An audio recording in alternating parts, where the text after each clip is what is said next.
नमस्कार स्टूडेंट्स, आपका स्वागत है science class and GK YouTube channel पे। एक बार जो भी इस समय इस वीडियो को देख रहे हो वो इस वीडियो को लाइक, शेयर एंड इस चैनल को सब्सक्राइब जरूर करें। देखो, आज हम एक नया चैप्टर स्टार्ट करने वाले हैं। चैप्टर का नाम है आपके मानव जनसंख्या के बारे में। ठीक है, ऐसे तो ये आपको नाम सुनकर के एक आपके सोशल साइंस का चैप्टर लग रहा है, पर ये आपके साइंस की दृष्टि से, बायोलॉजी की दृष्टि से भी बहुत इंपॉर्टेंट है, क्योंकि इसमें हम जो विधियां पढ़ेंगे वो आपके एक बायोलॉजिकल विधि है। मतलब क्या होता है कि मानव जनसंख्या को किस प्रकार कंट्रोल करेंगे, वो आपके सारी बायोलॉजिकल मेथड है। ठीक है, तो इसीलिए हम इस चैप्टर के बारे में पढ़ने जा रहे हैं। तो देखो, सबसे पहले मानव जनसंख्या है, चैप्टर का नाम क्या है, मानव जनसंख्या। तो हमें सबसे पहले जनसंख्या की डेफिनेशन याद होनी चाहिए। किसकी डेफिनेशन? जनसंख्या की डेफिनेशन याद होनी चाहिए कि जनसंख्या किसे कहते हैं। ठीक है, तो जनसंख्या की डेफिनेशन में देखो क्या लिख सकते हो आप कि किसी एक निश्चित क्षेत्र में रहने वाली, क्या लिख सकते हो इसकी डेफिनेशन देखो आप कि किसी एक निश्चित क्षेत्र में रहने वाले, किसी एक निश्चित क्षेत्र में रहने वाले, निश्चित क्षेत्र में रहने वाले, निश्चित क्षेत्र में रहने वाले प्रजाति विशेष के, प्रजाति विशेष के सभी सदस्यों को, सभी सदस्यों की संख्या को, सभी सदस्यों की संख्या को, संख्या को क्या कहते हैं? पॉपुलेशन कहते हैं, जनसंख्या कहते हैं। क्या कहते हैं? पॉपुलेशंस कहते हैं। क्लियर है बात यहाँ पे? क्या कहते हैं? पॉपुलेशंस कहते हैं, जनसंख्या कहते हैं। ठीक है, तो जनसंख्या की यहाँ पे डेफिनेशंस क्या हो जाएगी आपके सामने कि किसी एक निश्चित क्षेत्र में रहने वाले, क्या होती है आपकी, किसी प्रजाति के सदस्यों की संख्या। मान लो ये मेरे पास एक यहाँ पे एरिया है फिक्स, कोई निश्चित क्षेत्र होगा ये इतना। ठीक है, ये मान लो 500 वर्ग किलोमीटर है। कितना है? 500 वर्ग किलोमीटर का एरिया है।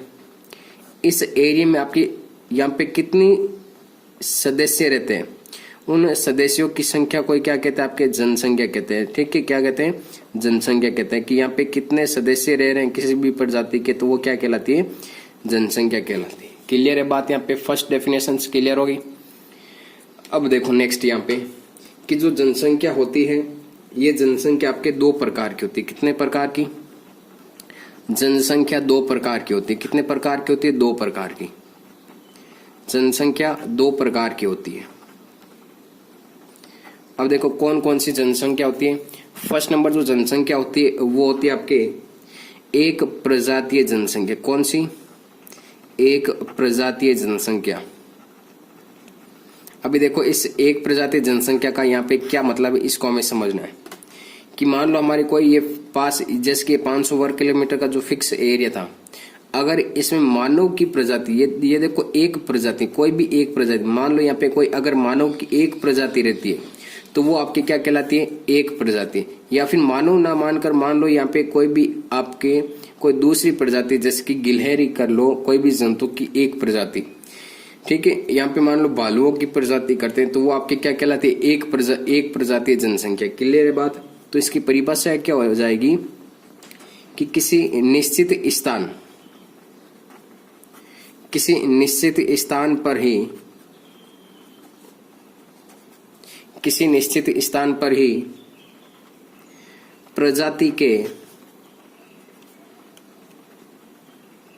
सदस्य पाए जाते हैं, प्रजाति के सदस्य पाए जाते हैं, तो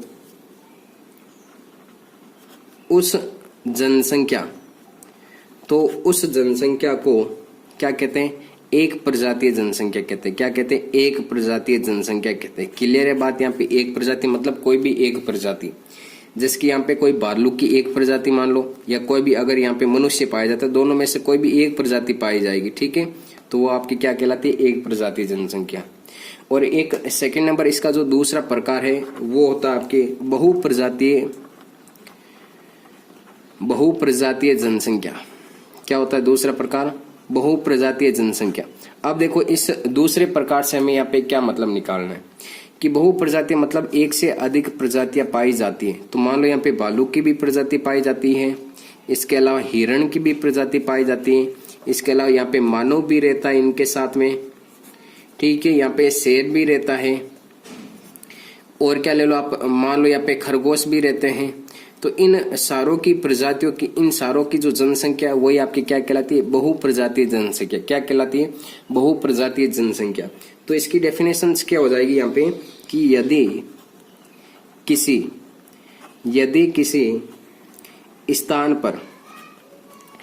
किसी स्थान पर कई जातियों के सदस्य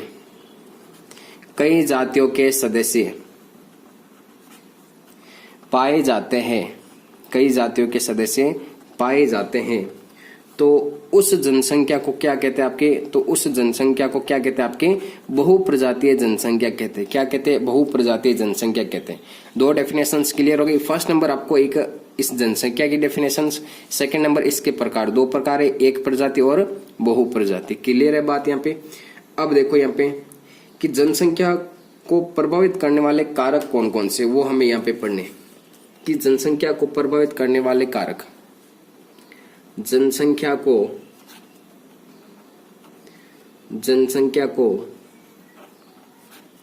प्रभावित करने वाले कारक।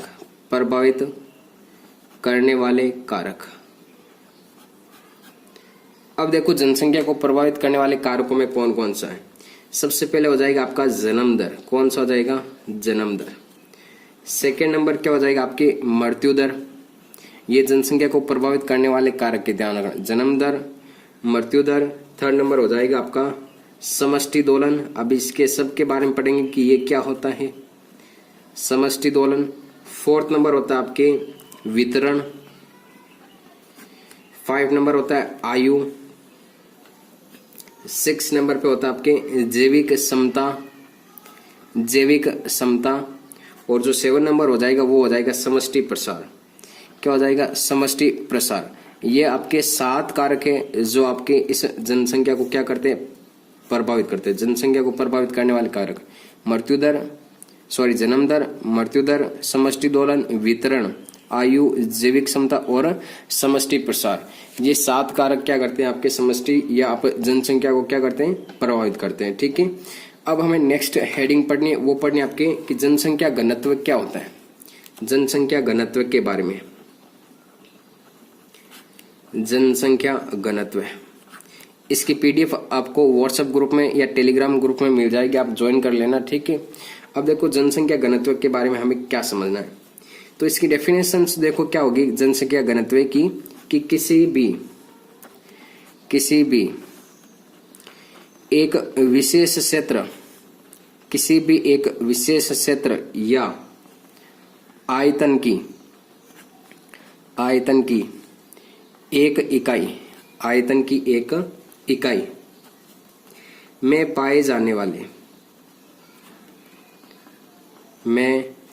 पाए जाने वाले जीवों की संख्या को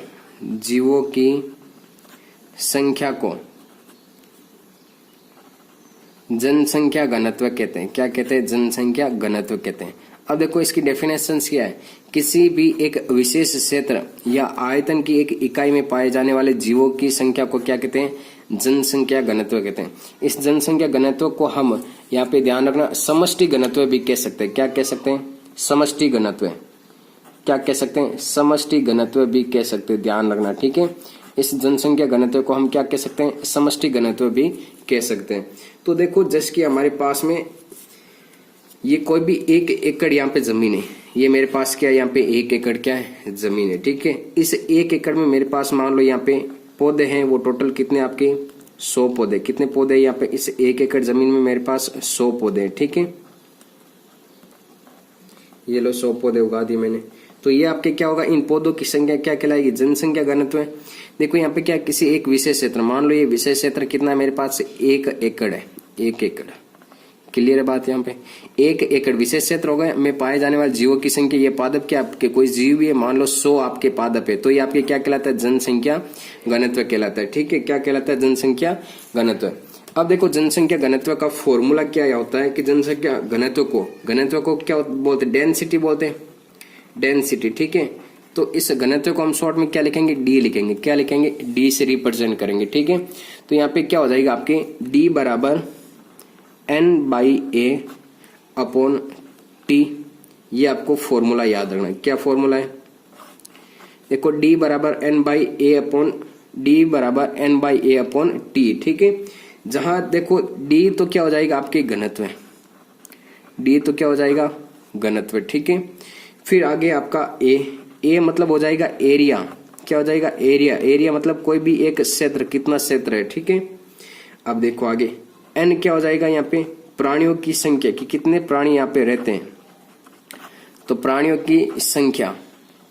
N क्या हो जाएगा? प्राणियों की संख्या। ठीक है, और जो आपके T होगा वो T क्या होगा? समय की इकाई है। T क्या? समय की इकाई। कोई भी एक फिक्स समय ले लेंगे कि वहां पे कितने प्राणी रह रहे हैं। ठीक है, एक विशेष समय में T क्या हो जाएगा? समय हो जाएगा। तो यहाँ पे जनसंख्या घनत्व का ये फॉर्मूला ध्यान में रखना। ठीक है, D बराबर N by A upon T, ये आपके किसका फॉर्मूला हो गया? यहाँ पे जनसंख्या घनत्व का फॉर्मूला हो गया। ठीक है, अब देखो जनसंख्या है वो कोई आपकी फिक्स नहीं है कि जनसंख्या इतनी रहेगी। जनसंख्या क्या परिवर्तित होती भी रहती है, बढ़ती रहती है, कभी घटती रहती है, पर ज्यादातर जो इसमें चांस होते हैं जनसंख्या में वो क्या है कि जनसंख्या आपकी बढ़ती रहती है। ठीक है, तो यहाँ पे इतना आप ध्यान रखना जनसंख्या घनत्व में। अब देखो ये जो जनसंख्या घनत्व है, ये जनसंख्या घनत्व भी आपके दो प्रकार का होता है। कितने प्रकार का होता है? दो प्रकार का होता है, जिसमें से जो पहला है वो पहला होता है आपके अपरिष्कृत घनत्व। क्या होता है? अपरिष्कृत घनत्व। जनसंख्या घनत्व दो प्रकार का होता है, जिसमें से पहला कौन सा? अपरिष्कृत घनत्व है, और जो सेकंड नंबर है वो हो जाएगा आपके पारिस्थितिकीय घनत्व। सेकंड नंबर क्या हो जाएगा? पारिस्थितिकीय घनत्व। क्लियर है बात यहाँ पे कि दो प्रकार का होता है, अपरिष्कृत घनत्व और पारिस्थितिकीय घनत्व। इन दोनों के बारे में हमें यहाँ पे अब पढ़ना है। ठीक है, अब देखो यहाँ पे जो जनसंख्या घनत्व है ये दो प्रकार का होता है। कितने प्रकार का? दो प्रकार का। पहला कौन सा हो जाएगा? अपरिष्कृत, और सेकंड नंबर कौन सा हो जाएगा? परिष्कृत जनसंख्या घनत्व। ठीक है, देखो किस प्रकार से ये आपके वर्गीकृत किया गया है। ये मान लो मेरे पास यहाँ पे 1 एकड़ की क्या जमीन है, मेरे पास क्या है? 1 एकड़ जमीन है। 1 एकड़ की क्या जमीन है। क्लियर है बात यहाँ पे? ठीक है, इस 1 एकड़ में क्या पाए जा रहे हैं? आपके 100 खरगोश है। कितने खरगोश है? 100 खरगोश। तो इस अपरिष्कृत घनत्व में क्या लिखूंगा मैं कि 100 खरगोश प्रति 1 एकड़। अब देखो अंतर समझना। और इसमें परिष्कृत में मैं क्या लिखूंगा यहाँ पे कि 100 खरगोश, क्या लिखूंगा यहाँ पे? 100 खरगोश 1 एकड़। अब देखो इसमें मैंने प्रति का चिन्ह या प्रति नहीं लिखा। क्यों?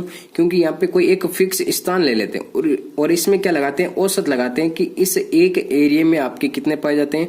100 खरगोश है। तो आगे वाला भी जो आपके 1 एकड़ जमीन रहेगी उसमें भी क्या रहेंगे? 100 खरगोश रहेंगे।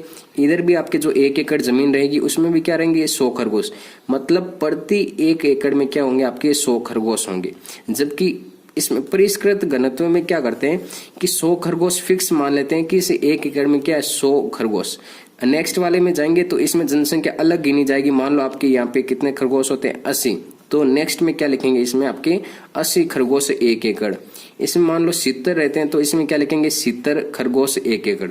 पर इसमें अपरिष्कृत घनत्व में क्या करते हैं कि उसको फिक्स मान लेते हैं कि 1 एकड़ में आगे आपके 100 है, तो नेक्स्ट जो एकड़ रहेगा उसमें भी 100 रहेंगे, नेक्स्ट एकड़ रहेगा उसमें भी 100, और जो नेक्स्ट एकड़ एरिया रहेगा उसमें भी कितने पाए जाएंगे? आपके 100 खरगोश पाए जाएंगे। तो यहाँ पे अपरिष्कृत घनत्व होता है। तो इसकी डेफिनेशन देखो यहाँ पे क्या लिख सकते हैं कि जीवों की समष्टि का वर्णन करते समय, जीवों की समष्टि का वर्णन करते समय इनके घनत्व को संपूर्ण क्षेत्र के संबंध में प्रदर्शित करते हैं। संपूर्ण क्षेत्र के संबंध में प्रदर्शित करते हैं। ठीक है, जबकि इसमें क्या होता है कि जिस जगह वो रह रहा है उसी जगह वास्तविक क्षेत्र में क्या करते हैं? वास्तविक क्षेत्र में क्या कर देते हैं? वास्तविक क्षेत्र में संबंध बताते हैं, ठीक है, कि ये वास्तविक क्षेत्र बताते हैं कि 1 एकड़ में यहाँ पे 100 है तो नेक्स्ट एकड़ में आपके 80, यहाँ पे 70, इस प्रकार से फिक्स एक वास्तविक क्षेत्र में बताते हैं कि यहाँ पे जीवों की संख्या कितनी है, ठीक है। तो ये हो गया आपके जनसंख्या घनत्व के प्रकार। अब देखो जनसंख्या घनत्व का मापन किस प्रकार से कर सकते हैं, वो आपके 3 टाइप से होता है। कितने प्रकार से, सॉरी इसमें 5 प्रकार दिए गए आपके, मेन मुख्यतः आपके 3 प्रकार से आपको याद रखना है, ठीक है, कि जनसंख्या घनत्व का मापन, जनसंख्या घनत्व का मापन। अब देखो जनसंख्या घनत्व का मापन है वो हम 5 प्रकार से कर सकते हैं, पर मेन टाइप से आपको 3 प्रकार ही याद रखने हैं, ठीक है। फर्स्ट नंबर हो जाएगा, वो हो जाएगा सीधी गणना विधि। कौन सा हो जाएगा, सीधी गणना विधि। नेक्स्ट होगा वो होगा आपके नमूना विधि। अभी एक एक विधि को हम यहाँ पे समझेंगे, ठीक है, नमूना विधि। थर्ड नंबर हो जाएगा आपके अंकन या पुनर्ग्रहण विधि, अंकन या पुनर्ग्रहण विधि द्वारा, पुनर्ग्रहण विधि द्वारा, ठीक है। और जो 4th नंबर होगा आपके, वो 4th नंबर हो जाएगा अप्रत्यक्ष विधियां।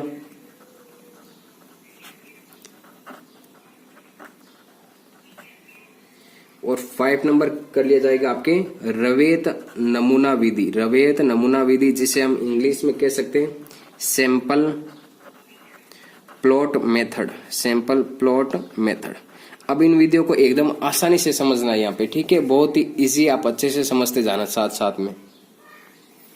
अब देखो यहाँ पे सबसे पहले सीधी गणना विधि। कौन सी सीधी गणना विधि, बहुत ही अच्छी एकदम सरल विधि है, ठीक है।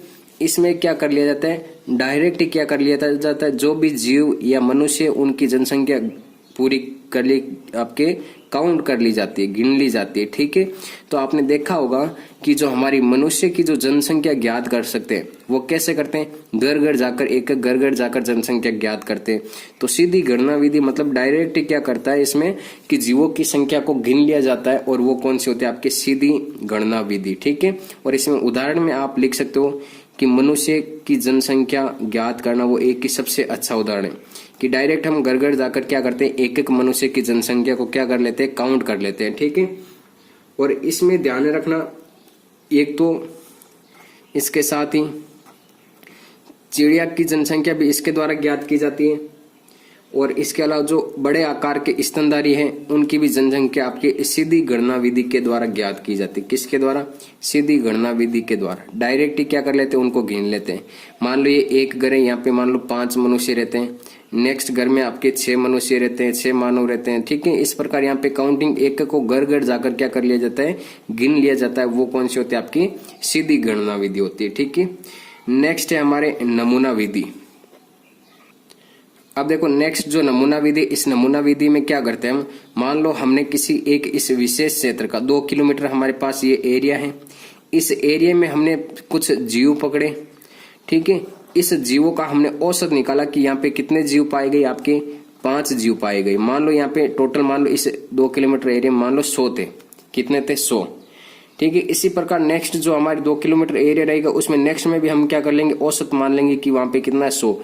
इस प्रकार इनका औसत मान करके इनकी जनसंख्या ज्ञात की जाती है। कि पहले एक सैंपल ले लेते हैं, सैंपल, ठीक है, नमूना ले लेते हैं, किसी एक क्षेत्र का वहां पे नमूना ले लेते हैं कि 2 किलोमीटर एरिया में कितने यहाँ पे 100 जीव पाए जाते हैं, ठीक है। इस प्रकार से इनकी जनसंख्या ज्ञात की जाती है। और इसका एक अच्छा उदाहरण है आप पैरामीशियम, पैरामीशियम की जनसंख्या आप इसी प्रकार से ज्ञात की जाती है, ठीक है, पैरामीशियम की। नेक्स्ट है हमारे अंकन या पुनर्ग्रहण विधि। अब देखो नेक्स्ट है हमारे जो 3rd नंबर वो है अंकन विधि। इस अंकन विधि को देखो किस प्रकार से समझना, ठीक है। देखो इस अंकन विधि में जो 3rd नंबर हमारी विधि है वो कौन सी, अंकन विधि। कौन सी विधि, अंकन विधि, ठीक है। इस अंकन विधि में क्या करते हैं, हमारे पास मान लो ये एरिया है पहले, ठीक है।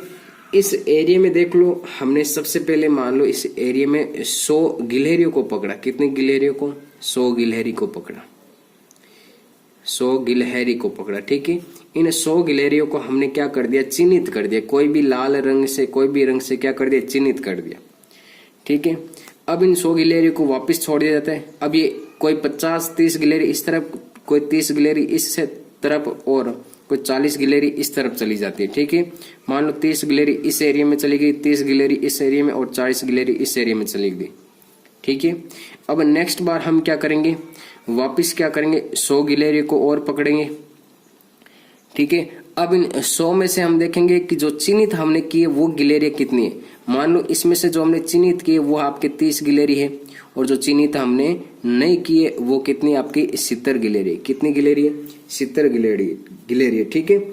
इस प्रकार से वापस जो नमूना पकड़ा जाता है, फिर इन दोनों का क्या निकाल लिया जाता है, अनुपात निकाल लिया जाता है।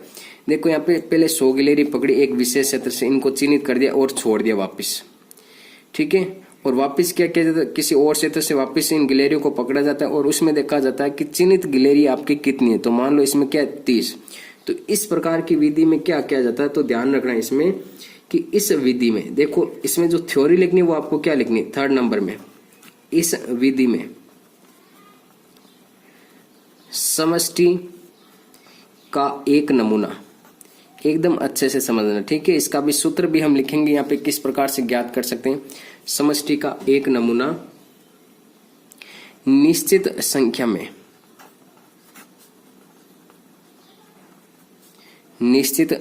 में पकड़ा जाता है। निश्चित संख्या में क्या किया जाता है, उसको पकड़ा जाता है, ठीक है। फिर देखो इसमें क्या होता है, तथा इन्हें विशेष चिन्ह द्वारा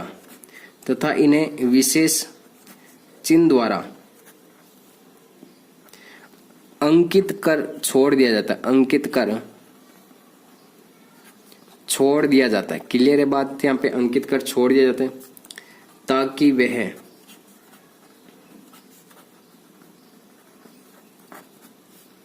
ताकि वह संपूर्ण समष्टि में, समष्टि मतलब जो जनसंख्या होती है उसमें, संपूर्ण समष्टि में मिश्रित हो। क्या हो जाए, वापिस मिश्रित हो जाए, ठीक है। अब देखो कुछ दिनों बाद, देखो हमने यहाँ पे चिन्हित किया और वापिस इनको क्या कर दिया, चिन्हित को छोड़ दिया। और कुछ दिनों बाद एक नमूना और पकड़ा जाता है, एक नमूना और पकड़ा जाता है।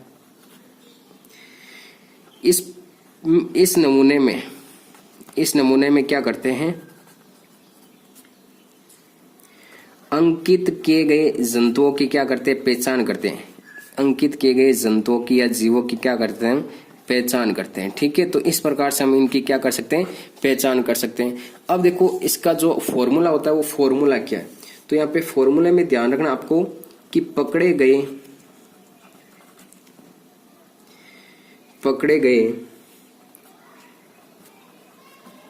अंकित जंतु संख्या, ठीक है, कि कितने जंतु आपने अंकित किए और दूसरे नमूने में कितने पकड़े गए। यहाँ पे आपके पुणे पकड़े गए जंतु संख्या योग, यहाँ पे जंतु संख्या, ठीक है। सेकेंड नंबर में क्या हो जाएगा, बराबर इसके क्या रखना आपको, संपूर्ण जीव संख्या योग में अंकित जंतु, संपूर्ण जीव संख्या में अंकित जंतु, ठीक है। इसको बराबर किसके कर देंगे, यहाँ पे संपूर्ण जनसंख्या, यहाँ पे क्या हो जाएगा, संपूर्ण जनसंख्या। ये आपके सामने क्या है, फॉर्मूला। अब देखो फॉर्मूला में क्या है कि पकड़े गए नमूने में अंकित जंतु, मान लो हमने दूसरी बार कितने पकड़े, यहाँ पे 100 पकड़े हैं, तो ये लो मैं ऊपर क्या लिख दूंगा, 100। देखो यहाँ पे क्या है, पकड़े गए नमूने में अंकित जंतु, मान लो इसमें से मुझे अंकित कितने मिले, 30। पुणे पकड़े गए जंतु की संख्या, पुणे मैंने कितना पकड़ा है, 30, 100 पकड़े, ठीक है। देखो पुणे पकड़े गए नमूने में अंकित जंतु कितने, यहाँ पे अंकित जंतु 30, बल्कि मैंने दूसरी बार कितने जंतुओं को पकड़ा है, 100 जंतुओं को। और यहाँ पे क्या हो जाएगा, संपूर्ण जीव संख्या में अंकित जंतु, यहाँ पे 100 थे टोटल, ये लो 100। और संपूर्ण जनसंख्या में क्या करनी है, ज्ञात करनी, तो इसको मैं क्या मान लेता हूँ, x। तो यहाँ पे क्या होगा कि इसको वज्र गुणा कर देते हैं, यहाँ पे क्रॉस मल्टीप्लाई कर देते हैं इन दोनों को, ठीक है। तो क्या होता है, 30x बराबर क्या होता है, यहाँ पे होता है 100 × 100, ठीक है। एक बार मैं इस 30 को यहाँ पे हमारे सोल्व करने के लिए 20 मान लेता हूँ, कितना मान लेता हूँ, 20 मान लेता हूँ, ठीक है। तो यहाँ पे क्या कर लेता हूँ, 20 मान लेता हूँ। अब ये 20 यहाँ पे मल्टीप्लाई में तो इधर जाएगा, तो क्या होगा, भाग में हो जाएगा, ये लो 20 कर दिए यहाँ पे। इसको सोल्व कर दो तो ये 2 0 से 2 0, ये यहाँ पे 5, तो x बराबर कितना होता है आपके 500। तो यहाँ पे जनसंख्या इसकी औसत कितनी हो जाएगी 500 हो जाएगी। ठीक है, तो अंकित नमूना विधि में हम क्या करते हैं, यहाँ पे ध्यान रखना कि जो हमारी 3rd नंबर प्रोसेस थी इसमें देखो, ये हमारी 3rd नंबर प्रोसेस है अंकन या पुनः ग्रहण विधि बोलते हैं। ठीक है, अंकन मतलब जो भी जीव पकड़ते हैं उनको क्या कर देते हैं, अंकित कर देते हैं, और पुनः उनको क्या करते हैं, वापस पकड़ते हैं और जीवों की संख्या ज्ञात कर ली जाती है। बस फॉर्मूला याद रखना कि पकड़े गए नमूने में अंकित जंतु, मान लो हमने जो वापस पकड़े उसमें कितने जंतु थे 30, मान लो मैं यहाँ पे 30 लिख देता हूँ, ये लो 30। पुणे पकड़े गए जंतु, मैंने दूसरी बार यहाँ पे कितने जंतु पकड़े 100 पकड़े वापस, ये लो 100। यहाँ पे क्या संपूर्ण जीव संख्या में अंकित जंतु, सर्वप्रथम मैंने 100 पकड़े जीव उनको अंकित कर दिया और मुझे x क्या करना है ज्ञात करना, बस इसको क्या करना है आपको सॉल्व करना है। इस प्रकार से आप इनकी जनसंख्या ज्ञात कर सकते हो बहुत ही आसानी से। ठीक है, अब देखो नेक्स्ट हमारा जो 4th नंबर है,